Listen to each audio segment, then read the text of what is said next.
Economic goals redefined with fuzzy math.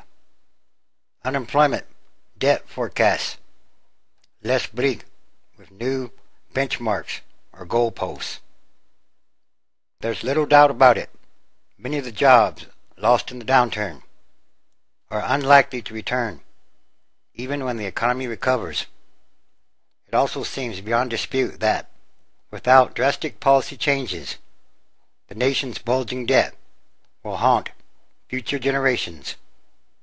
Yet there's no reason these dark forecasts can't be lightened up a bit with a little creative math, a quiet moving of the goalposts. And that's what U.S. policymakers seem to be up to. So many jobs have been lost, particularly in hard-hit sectors like real estate, construction, manufacturing, and financial services, that many economists say employment won't get back to pre-recessionary levels of 5% or under for years, if ever. So the Federal Reserve is considering easing its benchmark for full employment.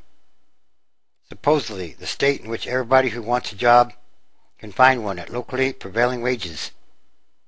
Charles Evans, president of the Federal Reserve Bank of Chicago, recently told a conference of economists that labor market conditions are even bleaker than the unemployment rate alone suggests. Shifting targets. With more than 40% of the unemployed out of work for more than 6 months, the Fed is thinking about raising its full employment benchmark from 4.75% unemployed now to 5.25%, Evans said. That would provide an easier-to-reach target. Unemployment has been around 10% for many months, with deficits mushrooming. Balancing the budget anytime soon seems like a mission impossible.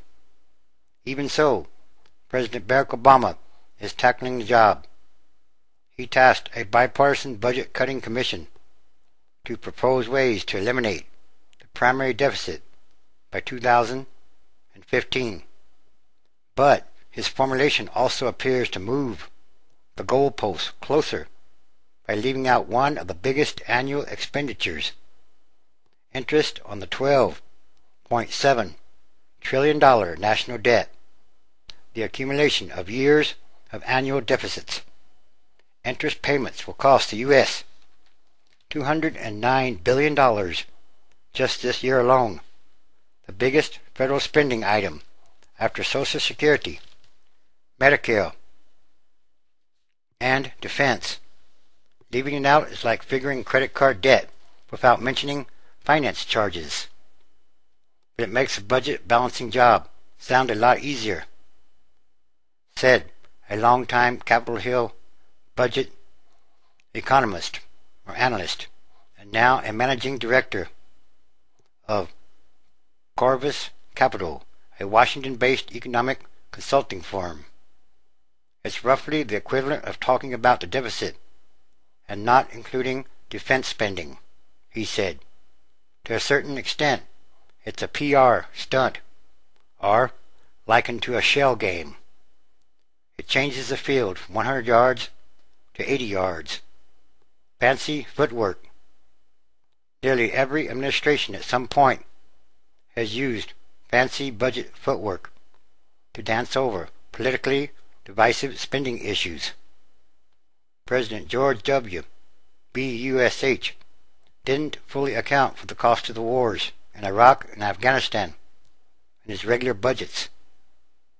President Lyndon Johnson cloaked spending on the Vietnam War under big Social Security surpluses. And President Ronald Reagan's first budget director, David Stockman, tried unsuccessfully to remove from the budget ledger the billions being spent on filling the nation's emergency petroleum stockpiles in the early 1980s. It was not really an expense, he reasoned, but a deficit-neutral asset swap of cash for oil. So, a bailout-weary nation is now clamoring for more government budget austerity. The deficit is shaping up as a prime issue in November elections that could or will determine control of Congress. So, Obama has been putting much emphasis on fiscal responsibility, even insisting that his healthcare restructuring must help lower deficits, an outcome many economists find very dubious, given the monumental scope of the program. The recently enacted National Health Insurance Law is laden with optimistic cost assumptions and projections, and a big chunk of the $138 billion in deficit reduction that congressional economists project the law will create over its first decade comes courtesy of higher taxes kicking in 3 years before most of the new benefits even take effect. With the deficit on track to hit a record $1.6 trillion for this year, Obama's 18-member deficit-cutting panel may propose tax increases, spending cuts, or a combination of both. Supposedly, everything's on the table. That's how this thing's going to work, the president promised.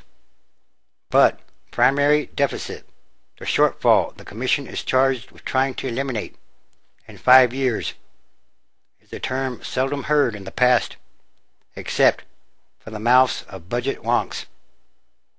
The concept, along with the variations on the theme, has caught on at the Obama White House.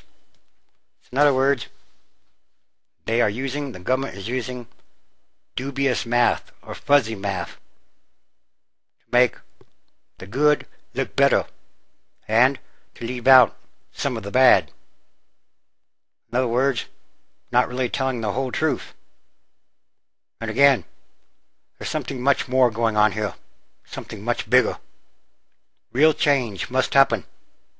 It must happen for the better, because these are more signs of the end times.